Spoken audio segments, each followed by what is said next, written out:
Smell that? I smell the hate coming from a mile away. We saw it coming. We saw it coming, y'all. I see the hate. I smell it. You smell like the haters are out. The haters are out there everywhere. Oh, the Indiana Fever, they're better without Caitlin Clark. Indiana Fever just won the 2025 Commissioner's Cup without Caitlin Clark. And now ESPN talking heads and Angel Reese fans are throwing a party, claiming the team is actually better without her. Yep, better without the rookie phenom who led them out of WNBA irrelevance. So what's really going on? Is this a legit case of addition by subtraction or just another hate fever dream? Buckle up because this twist might just break the WNBA internet in half. Wait. Y'all are sitting here trying to say the Fever play better without Clark? Are y'all serious? Clark was holding his team back? What? Are you serious? Come on, man. Let's stop playing games, B. Number one, the Indiana Fever are playing good. They're on a winning streak. They beat the number one team for the Commissioner Cup, the Minnesota Lynx. They just blew out the Las Vegas Aces by 27 points last night. They are playing. Indiana Fever just snagged the Commissioner's Cup without Caitlin Clark, and the reaction online is nothing short of chaos. Haters are out here celebrating like Oprah just handed them free Teslas. And of course, who crawls back into the spotlight? That one familiar voice. You know exactly who. The same fan who swore up and down that Angel Reese had already eclipsed Clark before she even touched the W. The world's dumbest debate. I can't believe that there are people going on national television, drawing paychecks, and putting poison on the airwaves that is literally coming, from places like that. The Indiana Fever perhaps are more dangerous without Caitlin Clark. And yes, there's some marginal stats where defensively it looks like they are playing a little bit better the last two. Yes, she really said it again, loud and proud, like the internet suddenly forgot about Clark's jaw-dropping 40-point triple-doubles in March Madness. Meanwhile, Reese was mostly stacking rebounds and vibes. Cute. But here we are, fast forward, and the anti-Caitlin club has dusted off their matching t-shirts to scream that Indiana doesn't even need her. And this time, they are extra loud because the Fever strung together some legit wins without her. Not scrappy wins, convincing ones. So shout out to Ken Swift, all over it, man, all over it. We have Carolyn Peck back at it, once again, with the nonsense, trying to spread the narrative that now the Indiana Fever don't even need Caitlin Clark. Don't even need Caitlin Clark, plays better without Caitlin Clark.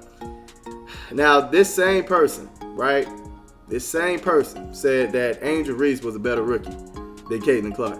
I guess they were saying at this moment, but her reason was just nonsensical. But let's get real. Those wins don't suddenly make Clark the issue.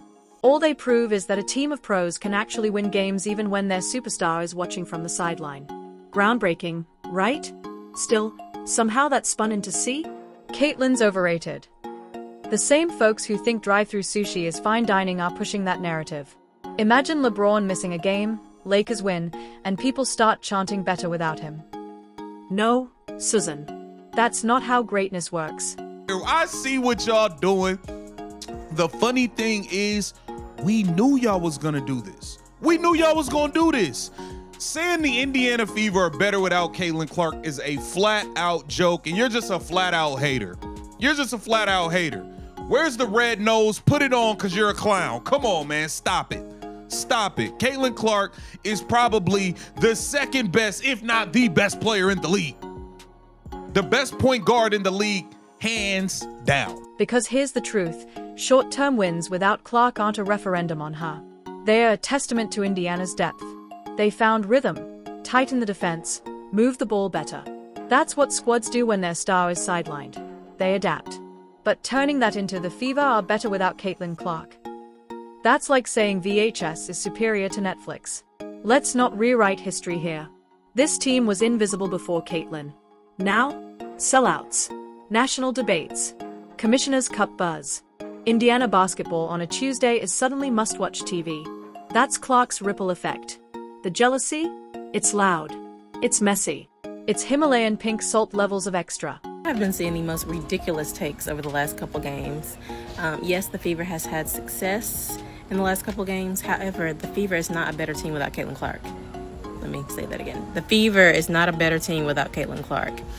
I really think this season with her battling all these injuries has some of y'all losing y'all brain cells, because make it make sense. The reason why the Fever have been successful in the last couple of games is because they are now doing what they were supposed to be doing all season, okay? And when Caitlin Clark comes back 100% healthy, 40 points, okay? And ESPN? Phew. Some of those hot takes are starting to sound like parody skits. Analysts straight-faced claiming Indiana looks scarier without Clark, like we didn't just see her drag them back from a 15-point deficit 2 weeks ago. What nobody in the anti-Clark echo chamber wants to admit is that her presence forces evolution. Teams don't just prepare for her, they obsess over her. Double teams, defensive shifts, mismatches, she warps the court. Even when the box score doesn't scream it, she's the reason teammates get open looks. But the haters? They need her framed as the problem so they can keep pretending their takes weren't flaming dumpster fires last season. Hart should believe that the Indiana Fever should go ahead and trade her, since everything is set without her, since the offensive ceiling comes back to earth when you do that thing. The Indiana Fever had 2 huge wins this week that I knew would get weaponized by the dumbest amongst us, as I'll call them, to say these things, when I think both of these games had circumstances for the Fever to come out and play like that. Nafisa Collier comes out and gives an all-time atrocious performance that almost reflects nothing that she did in the first half of the year. But this beef isn't only about basketball. It's cultural. The way Clark is dissected, picked apart, and dragged is on another planet. She's treated like a glitch in the system, a rookie who parachuted into the league without paying dues. And yet she's the one setting ratings records, smashing stat lines, showing up for teammates even when sidelined. She's on the bench cheering harder than anyone, investing in film sessions, putting her money where her mouth is when fines hit. This isn't just a good player, this is a generational force. And the fact that some folks are bending over backwards to tear her down, that says way more about them than it does about her. Both involving Caitlin Clark, we got ESPN once again, making complete idiots out of themselves when it comes to Caitlin Clark. There is no other media entity that hates them some Caitlin Clark like ESPN. Should not be surprising when you have followed their history for the last decade. And I'm talking about ESPN. That's exactly why, by the way, their ratings have steadily declined for the last decade. Is clown show takes like you got after the Fever defeated the Aces without Caitlin. So when the talking heads go live and chirp that the Fever are better without Clark, what they are really saying is, they can't handle what she represents. Because pressure exposes cracks. Clark brings eyeballs, but she also brings accountability. The other rookie was making headlines pointing at her finger. You do the math. And yet, here we are, listening to arguments that a few wins without Caitlin prove anything other than basketball being a team game. Next thing you know, they'll argue the sky isn't blue. The reality? Indiana found confidence without her, and when she's back, that confidence plus Clark's firepower equals a nightmare for the rest of the league. This is the same woman that said Angel Reese should have won Rookie of the Year and had a nice lead. Check this out. If you had to log your vote today, who would your Rookie of the Year be in the WNBA? I mean, it is a thin line. It's really tight. But when you look at where the teams are, and I also went a little deeper and I looked at plus minus, and I also look at net rating. And when you look at that, Angel Reese has to get the nod. Now, I know it's not a popular position to take, but I keep receipts. Not only is not popular, it's just dumb. Nobody in history is paying money to watch a bunch of rebounds. On top of that, Caitlin Clark just dropped a triple-double that day, and she just didn't care about it. I remember that day. Because when Cece returns, the Fever won't just be good, they'll be dangerous. And those same critics are going to trip over themselves scrambling for new talking points. Clark isn't subtraction, she's addition squared. But the clown show doesn't stop. Player polls ranking her ninth? Like the rest of the league is casually draining logo threes and casually flirting with triple doubles every night. Please. Clark is living rent-free in half these players' heads, redecorating, and charging brunch on their cards. But sure, let's pretend she's behind players who go ghost when the game actually matters. Indiana Fever beat the Las Vegas Aces for the first time since 2019. That brings the Fever's record to 3-1 without Caitlin Clark. So now, of course, the conversation has become, are the Fever better without Caitlin Clark? And me personally, I think the answer to that question is no, but they do look better without her, and they have been playing better without her. Coach Stephanie White's system, offensively and defensively, have been able to be showcased. Offensively, the ball is moving. The system is being ran through Kelsey Mitchell and Aaliyah Boston. And by the way, Aaliyah Boston has been playing at an MVP level. She definitely will make an all-W. And don't get me started on the anonymous ballots. Nothing says credibility like a snub wrapped in secrecy. If you're bold enough to say Clark's not top tier, at least put your name next to the nonsense. But here's the kicker. When she comes back, she doesn't need to force everything anymore. Her teammates have leveled up in her absence. Now, defenses can't just lock in on Clark because Indiana's secondary pieces are cooking too. Translation: Clark gets to slice and dice at half speed and still torch you. Congratulations, haters. By spinning her absence into a weakness, you just helped her build a stronger squad. This victory, as it always does, brings out the lunatics. And what I mean by lunatics is the Caitlin Clark haters. Oh, here they come. The team is better without Caitlin Clark in the lineup. How much meth did you have to do? How much of the crack cocaine did you have to do to determine that you believe that this team is better without Caitlin Clark? Now, I will tell you this. I believe there's been some key moves, and we have yet to witness whether or not Stephanie White knows how to use it. Meanwhile, Sky fans have been loud in the comments, declaring Clark overrated, Reese Rookie of the Year, and, my personal favorite, water is dry. Absolutely iconic logic from the same crew that once swore Collier Copper was about to reinvent the small forward spot. Let's clap it up for their consistency. Always confident, always wrong. Meanwhile, Clark's been orchestrating chaos, scoring, passing, leading, even catching blame for things as random as climate change. Let's clear it up.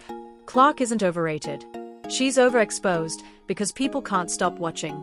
There's a difference. When every team treats you like the final boss, thriving isn't easy, but Clark makes it look routine. And this whole Fever are better without her story? It's got the backbone of a wet napkin. And it says Caitlin Clark, groin, ruled out for Saturday. So I say, oh, that's interesting. I haven't seen anything from the Indiana Fever yet, but maybe I'm behind. Boom, I check the Indiana Fever socials and I see nothing. Nothing on the Indiana Fever socials. So I said, okay, let me take note of that. Let me put it to the side. You want to know why the Fever looks smoother lately? It's not because Clark sat down. It's because they finally stopped shuffling lineups like a game of Uno. Young players found rhythm, roles stabilized, and, oh yeah, Dana Borna left. That move opened up opportunities and shifted team dynamics, the way it always does when vets step away. But instead of acknowledging growth, ESPN is cherry-picking a 5-game sample like it's evidence in court. Let's not forget, the first half of the season was brutal. New coach, new system, a rookie target bigger than Times Square's billboards. Of course it looked messy. Progress doesn't happen overnight.